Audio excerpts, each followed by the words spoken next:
On today's Taste Texas. This is burger day, huh? I told you we're taking the all-American burger up a notch. Chefing it up. They're like, not the second one. We're really going to pay for that. I should have brought my 8-year-old twins to help out with this. Do you want to taste? Not yet.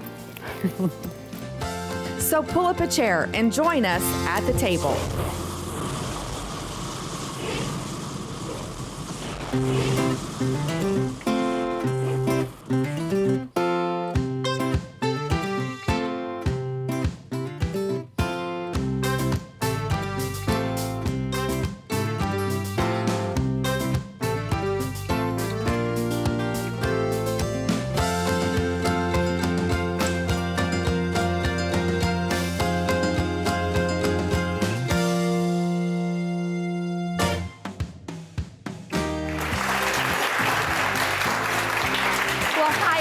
Welcome to Taste Texas. I'm Amy Kushner. And I'm Garth Blackburn. So we're taking the all-American meal We on are. Memorial Day, and we're going to take it up a notch. Chefing it up. We're chefing it up. Are y'all okay with that?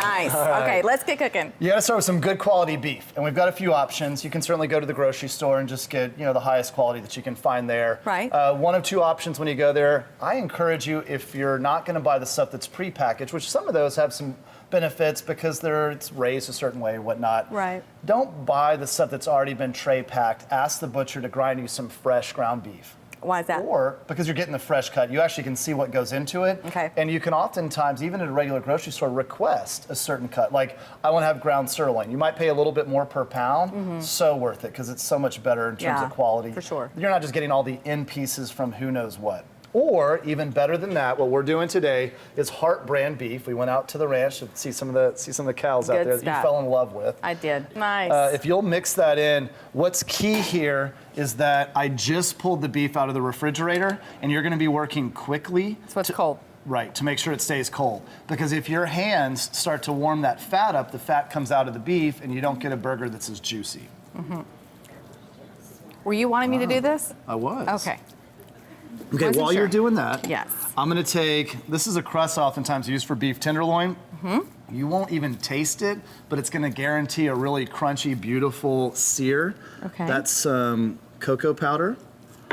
This is some dried mushroom powder. This is kind of Cocoa powder on a burger? You'll be impressed. And then this is just some ground coffee. I know, kind of interesting, huh? I told you we're taking the all-American burger up a notch. Chefing it up. Okay, now, I had somebody a couple of years ago call me after Memorial Day weekend. They complained about my recipe because they just thought it just wasn't that great because it had this off taste. When I say cocoa powder, I don't mean hot cocoa mix, which is sweetened with sugar. So Yeah, say no that to might be kind of gross. Okay, now this is the first mistake that y'all are making at home if you're wanting to get a better sear is hold the burger up, hold that patty up. Do you see how it's not very flat? So when we go to sear it, your hand size, I think, is preventing it from being completely flat. So instead, shape it into a ball for me. Remember what I said earlier about not handling it too much? So much for This that. sucker's gonna be cooked by the time I get done with it. Drop that into our mixture.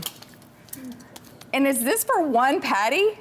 Yeah, That's Chef Garth style, of course. That's a big burger. You also lose a little bit of moisture, of course, while you're cooking it. I'm Okay. gonna turn the heat up here. And our cast iron skillet, which I know you love to cook I in. am a huge fan of cast iron skillets. Everybody should own one, at least one. Do y'all have, yes?